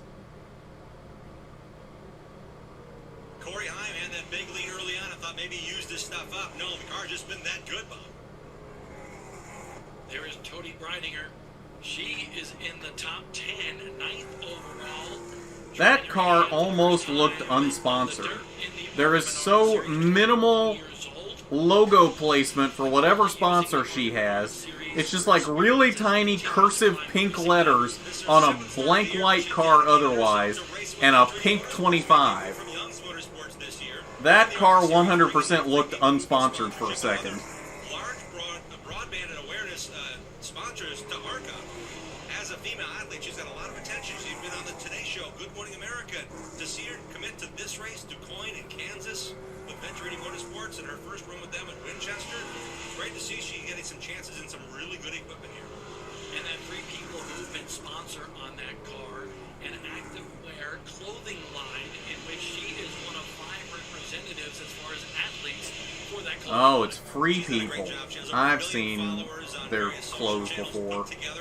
And that number's climbing. She's a very engaging young lady. See, it's so small you can't even tell what it is. Race just a couple nights ago at Lucas Oil Raceway. So they've been racing for a long time, and Tony actually grew up in pavement midgets and dirt midgets on the West Coast. USAC D2 midgets, where she's won 19 races, most of anyone in that platform, male and female. Here's the Richmond Water Heaters onboard camera. So tough to see for Justin Allgaier. He's one of those fuzzy things on a stick. I want to reach in there. I want to touch my screen and walk it off when I sit in front of it. Hey, he is good home as well. He is moved by Jesse Love in the 15, so Allgaier now up to 4th, trying to catch Taylor Gray. Gray in 3rd. If we were to have a restart up until this year, okay, Taylor Gray would be sitting pretty, but now with under 10 to go in the ARCA Menard Series, a single file restart if we were to have a caution late in the race at this juncture. Rule for this track and DuQuoin put in place. Did a clean run to the finish line. We always used to do it that way, but then we came to double file restarts as the norm. Taylor, hang on there. The Geico Championship standings. Remind you, Ty Gibbs running 2nd, the point leader. Corey Heim just 7 markers behind. So are you starting to do the math if they were to finish where they are right now? I've got my shoes off just in case they need to go double digits. It's all been single digits, but last 3 races we've had a point swing of 5, then 2, then 6. Then, I mean, it's crazy how close these two teams have performed at the very highest level here in 2021. Taylor Gray running ahead of Justin Allgaier in that white 16. There's Jesse Love. And back there is Will Kimmel. Nice to see him return with that Kimmel name to the ARCA Menard Series, hoping to run Salem Speedway as well in October. But he's having a very good run here today on an engine that's the oldest in their fleet. A lot of laps already coming into this one for Will Kimmel on that 69. The ingenuity is never stopping. The mind never shuts off for he or his father, Bill. They're the 2 guys that work primarily on this car. The grill configuration alone is different than what they've had in the past. They had like a snap vinyl cover they put on, like a vinyl seat in a school bus kind of thing. They cut out a big old rectangle and they would actually peel back and snap it in different places. He is a little bit, but he definitely doesn't have time. Unless Corey just completely drops off the pace. In the 2 machine, Lewis running in 7th. Ron Hornaday is his tutor. Has been helping him out a lot. You know, the former NASCAR Truck Series champion. Well, and see, it's gone back up now. I'm going to guarantee Corey was stuck in lap traffic again. Hornaday and his son Ronnie have been doing great things with dirt modifieds all over the North Carolina now. You wonder what Hornaday's up to. They're kicking butt when it comes to modifieds.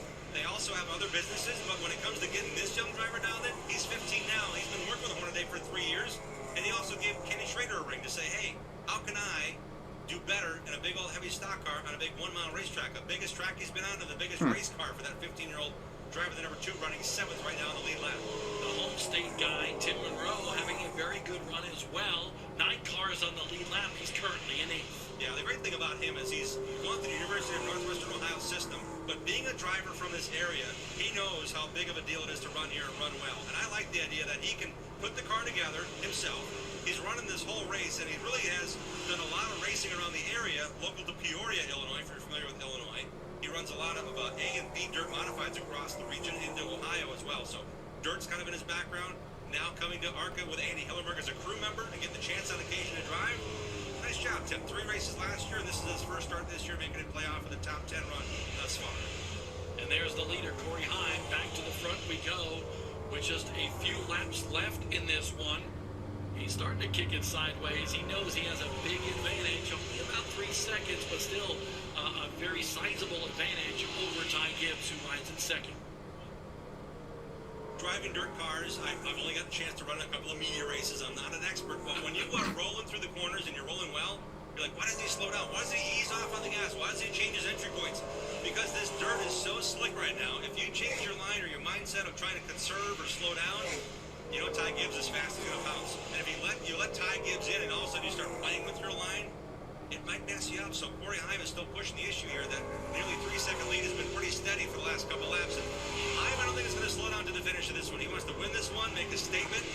With as few races left in the schedule, I believe he knew coming into this one he may have had a slight advantage just based upon his dirt background and success here at Springfield and DuQuoin.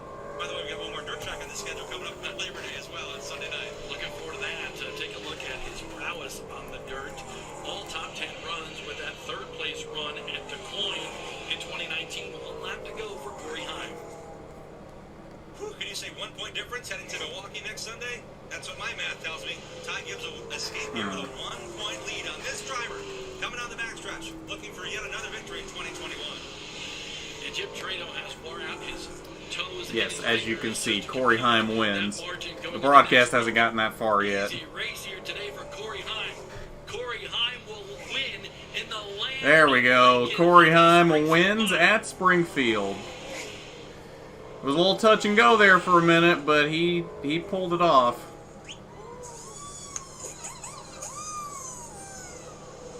Shannon Rush, the crew chief, climbs off and definitely gives the team a big old high five. They earned this one today. Ty Gibbs. All right, let me get the tweets sent out here. Corey Heim being fast and getting the pole. Nice job. Dominating this race. I was surprised. I think a lot of people were surprised about how good this driver drove these 100 miles. He was determined today. 19 years old, out of Georgia, said his mission was to lead as many laps as he could. He won the General Tire Pole Award, and the most laps led in this race belonged to the 20. One slip-up almost cost him the victory here today, but he was able to battle back valiantly to grab the lead again and score the victory, his 6th of the season in the ARCA Menard Series. Rolls to a stop on the front stretch. The other drivers will join him. Some will go to the back pits, and this might be the first time Corey has taken a breath in and all the way out all day, knowing the pressure's on to perform, and he performed at the highest level, bringing Shannon Rush another victory on a dirt mile in his Venturini tenure as a crew chief. And Corey Heim is a smart kid right now, not burning it down. He knows he wants to save this car when we get to DuQuoin, the other dirt track on the schedule, Labor Day weekend. Great. All right, so your results today from Springfield. Corey Heim's your winner. Ty Gibbs 2nd. Taylor Gray 3rd. Justin Allgaier 4th. Jesse Love 5th. Will Kimmel 6th. Landon Lewis 7th. Tim Monroe 8th. Tony Breidinger 9th. D.L. Wilson 10th. 11th was Mike Goody. 12th, Zachary Tinkle. 13th, Ryan Unzicker. 14th, Brad Smith. 15th, Alex Clubb. And 16th was Owen Smith.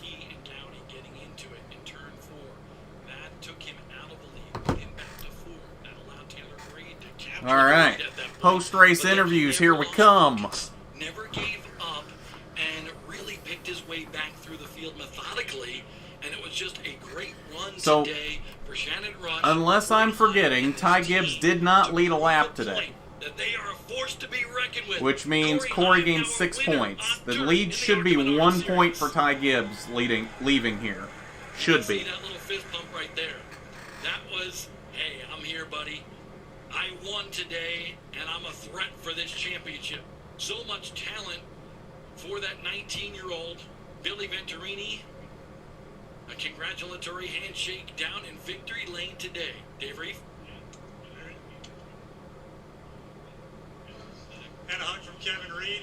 Billy, first to come over, put that trophy on, and congratulate you. You know, we've seen You play from behind a lot this year. You played from ahead all day. How dominant was this race car? Turn his mic on. Really good. Can't thank my veteran motorsports team enough for battling back today. I know we kind of got behind at one point, but feel great to dominate car all day and just glad to bring home first. Talk about this race. There was one close call down here for you. Take us through that moment. Yeah, I mean, it's definitely not ideal. I wanted to, be a part of. The lap cars are pretty rough today. It's just a one-group track, and part of a racing deal, I feel like. But at the end of the day, we brought it home first. The move you made past Jesse Love on the restart, that looked like it was a pretty close race down there in the corner. How'd you get around him?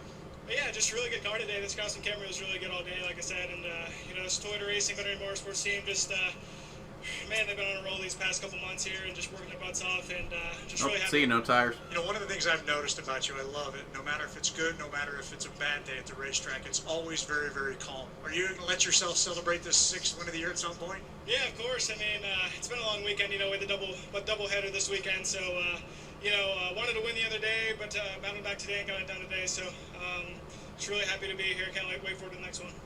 And that is, by the way, we didn't burn this race car down at all. I assume we're going to see this one at DuQuoin here in a few races. No doubt about it. What was so good about this car today? Did you even have to adjust much on it?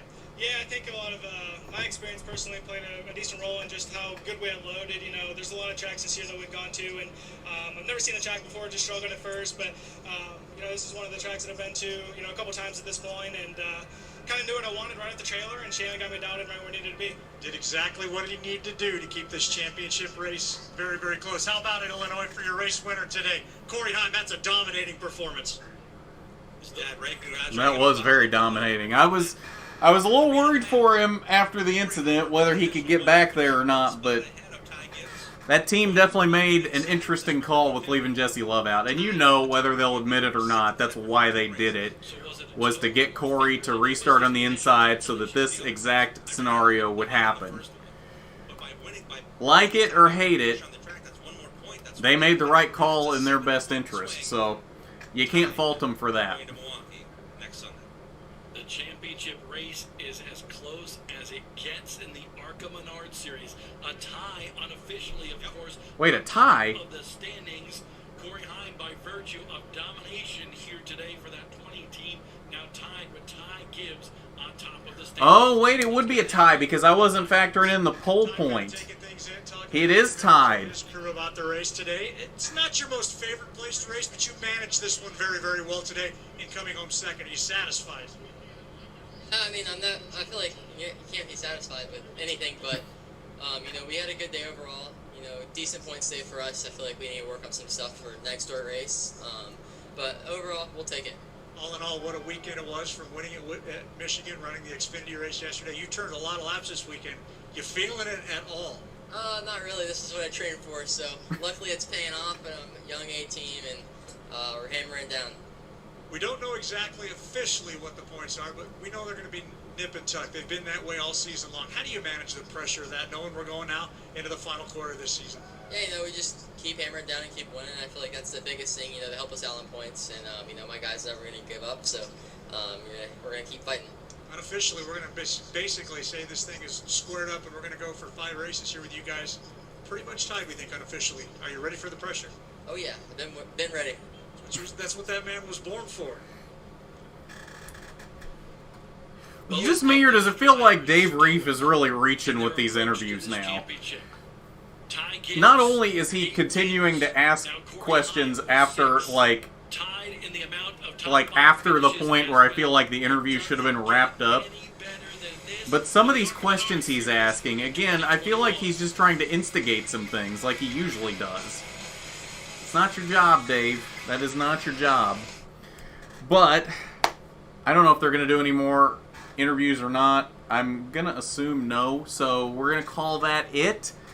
Going to start working on the Rewind show. Those of you on the personal channel, we'll see you here in a little bit for some NASCAR 06 Dodge Challenges. We're going to say that'll be probably about 8 o'clock tonight on the personal channel. So get ready for that. But thanks for hanging out, y'all. And we'll see you when we see you. Peace.